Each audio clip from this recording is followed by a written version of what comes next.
ಈಗ ನನಗೂ ಗೊತ್ತಾಯ್ತಲ್ಲ, ನಮ್ ಮಾವ ಅಂತವನಲ್ಲ, ತುಂಬಾ ಒಳ್ಳೆಯವನು ಅಂತ. ನಾನ್ ಶೂರ್ಪನಖಿ ತರ ಆಡಿದ್ರು ನನ್ನ ಮಾವ ಶ್ರೀರಾಮನೇ. ತಪ್ಪು ಮಾಡಿದ್ರು ಕ್ಷಮಿಸಿ ಜೊತೆ ಇಟ್ಕೊಂತಾನೆ ಅಂತ ನನಗ್ ನಂಬಿಕೆ ಇದೆ. ಎಲ್ಲ ಇವಳ ಏನ್ ಹುಡುಗಿನೇ ನೀನು ಅಲ್ವೇ? ಸ್ವಲ್ಪನೂ ನಾಚಿಕೆ ಇಲ್ದೆ ಶೂರ್ಪನಖಿ ಅಂತ ಒಪ್ಕೊಂತೀಯಲ್ಲೇ. ಒಟ್ನಲ್ಲಿ ನೀನು ನಿನ್ ಮಾವನ್ ಜೊತೆ ಸಂಸಾರ ಮಾಡ್ಬೇಕು. ಹ್ಞೂ ಕಣಮ್ಮ. ಆಯ್ತು ಬಿಡು, ಅರ್ಚನಮ್ಮ ಅವ್ರ ಮದ್ವೆ ಒಂದ್ ಆಗೋಗ್ಲಿ. ಶ್ರೀರಾಮ ಅಂತ ಏನೋ ಅಂದ್ಯಲ್ಲ ನಿಮ್ಮ ಮಾವನ್ ಜೊತೆ ಮದ್ವೆ ವ್ಯವಸ್ಥೆ ಮಾಡಿಸ್ತೀನಿ. ವೀರಣ್ಣನ್ಗೆ ಹೇಳ್ಬಿಟ್ಟು ನಿನ್ಗೂ ನಿನ್ ಮಾವನ್ಗೂ ಮದ್ವೆ ಏರ್ಪಾಟ್ ಮಾಡಿಸ್ತೀನಿ. ಅದು ಸರಿ ಕಣಮ್ಮ.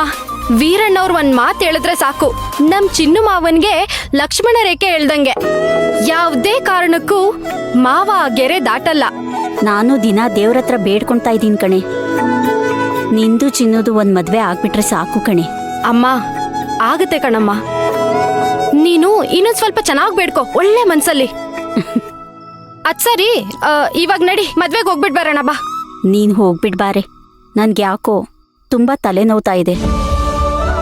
ಆ ಮದ್ವೆ ಮನೆಯಲ್ಲಿ ಜನಗಳು ಬೇರೆ ಇರ್ತಾರೆ. ಆ ಗಲಾಟೆಯಲ್ಲಿ ನನ್ನ ತಲೆನೋವು ಇನ್ನೂ ಜಾಸ್ತಿ ಆಗೋಗುತ್ತೆ ಕಣೆ. ಎಲ್ರೂ ಮುಂದೆ ಬಂದು ಮುಖ ಬಾಡಿಸ್ಕೊಂಡಿರೋದಕ್ಕಿಂತ ಬರ್ದೇ ಇರೋದೇ ಸರಿ ಅಲ್ವಾ? ನೀನೊಬ್ಳೇ ಹೋಗ್ಬರ್ತೀಯ ತಾನೇ? ಹ್ಮ, ನಾನು ಹೋಗಿಲ್ಲ ಅಂದ್ರೆ ಅರ್ಚನಾ ಅಕ್ಕ ಬೇಜಾರ್ ಮಾಡ್ಕೊಂತಾರೆ. ಅಮ್ಮ, ನೀನ್ ಹುಷಾರು. ಏನಾದ್ರೂ ತೊಂದ್ರೆ ಆದ್ರೆ ನನಗ್ ಫೋನ್ ಮಾಡು. ಸರಿ. ಹಾ, ಕಾರ್ ಬಂತು ಅನ್ಸುತ್ತೆ, ಹುಷಾರಾಗಿ ಹೋಗ್ಬಾ. ಸರಿ ಅಮ್ಮ, ಹುಷಾರು. ನಾನ್ ಬರ್ತೀನಿ.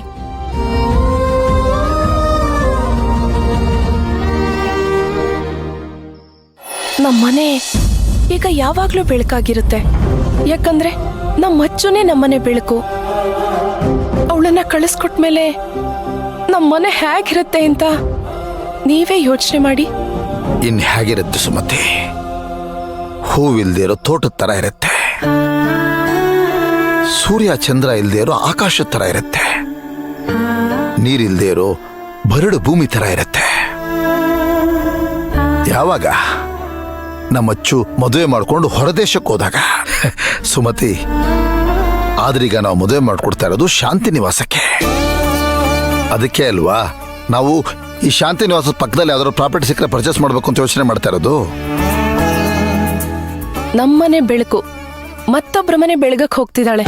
ಎಷ್ಟೇ ಆದ್ರೂ ನಾವು ಪಕ್ಕದ ಮನೆಯವ್ರು ಆಗ್ತಿವೇ ಹೊರತು ಅವ್ರ ಮನೆಯವ್ರು ಆಗಲ್ಲ ರೀ.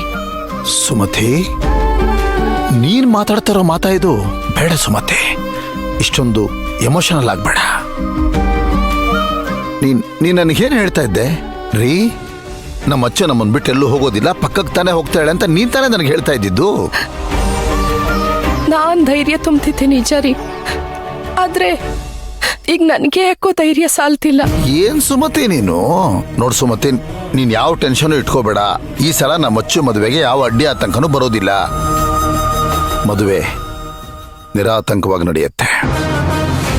ಅದಕ್ಕೆ ಬೇಕಾದ ಎಲ್ಲ ಬಂದೋಬಸ್ತ್ಗಳನ್ನು ನಾನು ಮಾಡ್ಬಿಟ್ಟಿದ್ದೀನಿ. ನಿನ್ ಧೈರ್ಯವಾಗಿರೋ. ಇಲ್ಲ ರೀ, ನನಗೆ ಯಾಕೋ ಆ ಸಂಜೀವ್ ಗೌಡ ಮತ್ತು ಅವನ ಕುಟುಂಬದ ಮೇಲೆ ನಂಬಿಕೆ ಇಲ್ಲ ರೀ. ಸುಮತಿ, ಏನ್ ಸುಮತಿ ನೀನು?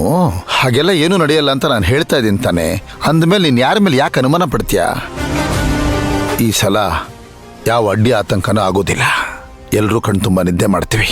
ಬೆಳಗ್ಗೆ ಅದ್ಭುತವಾದ ಸೂರ್ಯೋದಯ ಆಗತ್ತೆ. ನಮ್ಮ ಅಚ್ಚುನ, ನಮ್ಮ ಮನೆ ದೇವತೆನ, ನಮ್ಮಿಬ್ಬರ ಜೀವನ ನಾನು ನೀನು ಕರ್ಕೊಂಬಂದು ಧಾರೆ ಎರೆದು ಕೊಡ್ತೀವಿ.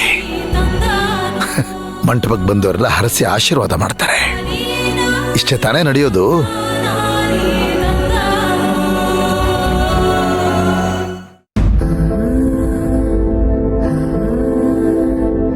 ನಿಮಗೆ ಈ ಮಟ್ಟ ಕೋಪ ಬಂದಿದೆ ಅಂದ್ರೆ ನಿಮ್ ತಾಳ್ಮೆ ಪರೀಕ್ಷೆ ಮಾಡಿದ್ದಾರೆ ಅಂತ. ಕೆಲವರು ಇರ್ತಾರೆ ಮದುವೆ ಮನೆಯಲ್ಲಿ ತಿಂದು ಉಂಡು ಜಗಳ ಮಾಡಕ್ಕೆ ಅಂತಾನೆ ಬರ್ತಾರೆ. ಅಂತವ್ರು ನಡೆದಿದ್ದಕ್ಕೆ ಅವ್ರ ಪರವಾಗಿ ನಾನು ಕ್ಷಮೆ ಕೇಳ್ಕೊತೀನಿ.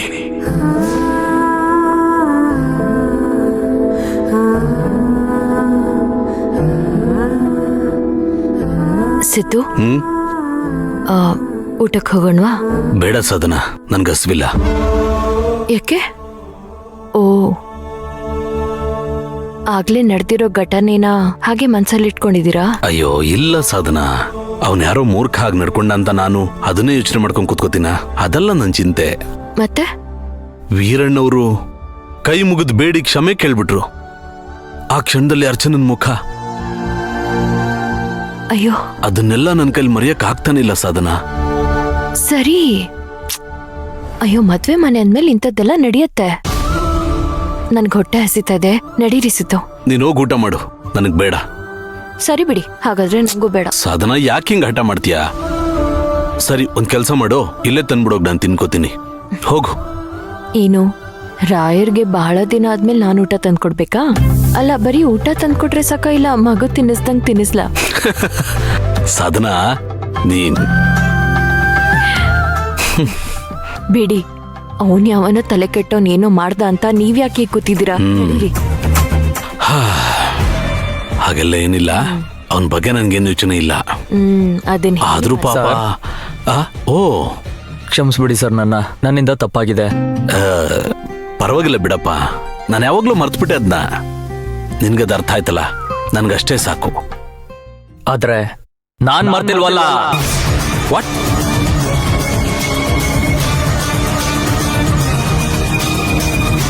ನಿನ್ಗದ ಅರ್ಥ ಆಯ್ತಲ್ಲ, ನನ್ಗಷ್ಟೇ ಸಾಕು. ಆದ್ರೆ ನಾನ್ ಮರ್ತಿಲ್ವಲ್ಲ. ವಾಟ್? ಏನ್ ಮಾತಾಡ್ತಾ ಇದ್ಯಪ್ಪ? ನೀನ್ ಮರ್ತ್ಬಿಟ್ಟೆ ಅನ್ಬಿಟ್ಟು ನಾನ್ ಮರೆಯಕ್ಕಾಗುತ್ತಾ? ಏನಂದೆ? ಭಕ್ತ ಕುಂಬಾರ ತುಳಿದು ಬಿಡ್ತೀಯ ನನ್ನ ನೀನು? ತುಳಿಯಲೇ ತುಳಿಯ ಬೇಡ. ತುಳಿಯಲೇ. ಯಾಕಪ್ಪ ಸುಮ್ನೆ ಕಾಲ್ ಕೇರ್ಕೊಂಡ್ ಜಗಳಕ್ ಬರ್ತಿದ್ಯಾ? ಹಲೋ ಹಲೋ, ನೀವು ಮಾತಾಡ್ಬೇಡಿ. ನಿಮ್ ವಿಷಯ ಮಾತಾಡಿದಕ್ಕೆ ಜಗಳ ಆಗಿರೋದು. ಸೈಡ್ಗೆ ಹೋಗ್ಬಿಡಿ ಸೈಲೆಂಟ್ ಆಗಿ. ನೋಡಪ್ಪ, ನೀನ್ ಅವಾಗ ಈ ರೀತಿ ನಡ್ಕೊಂಡಿದ್ದಕ್ಕೇನೆ ಜಗಳ ಆಗಿದ್ದು. ಬಿಡಿದಿನೆಲ್ಲ, ಹೋಗಾಯ್ತು, ಹೋಗು, ಮರ್ತ್ಬಿಟ್ಟೆ, ಹೋಗು. ಹಲೋ ಹಲೋ, ಹೋಗಕ್ಕಲ್ಲ ಬಂದಿರೋದು. ಯಾವ್ದಾದ್ರೂ ಒಂದ್ ವಿಷಯನ ಆರಂಭ ಮಾಡಿದ್ರೆ ಅದು ಅಂತ್ಯ ಆಗ್ಬೇಕು. ಆಯ್ತಪ್ಪ, ಈಗ ಏನ್ ಮಾಡ್ಬೇಕು ಅಂತೀಯ? ಏನ್ ಮಾಡ್ಬೇಕಾ? ತಗೋ.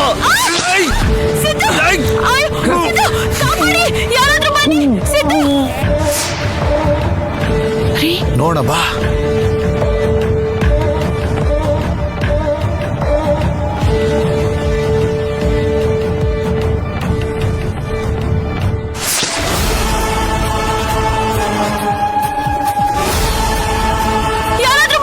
ಸಿದ್ದು, ಅಯ್ಯೋ ಸಿದ್ದು, ಯಾರಾದ್ರೂ ಬನ್ನಿ. ಸಿದ್ದು, ಕಾಪಾಡಿ. ಸಿದ್ದು, ಅಯ್ಯೋ ಬನ್ನಿ, ಯಾರಾದ್ರೂ ಬನ್ನಿ. ಸುಶಾಂತ್, ಅವ್ನು ಯಾವನು ಬಂದಿದ್ನಲ್ಲಪ್ಪ, ಜಗಳ ಮಾಡ್ಕೊಂಡು ಅವಾಗ್ಲೇ ಯಾವನು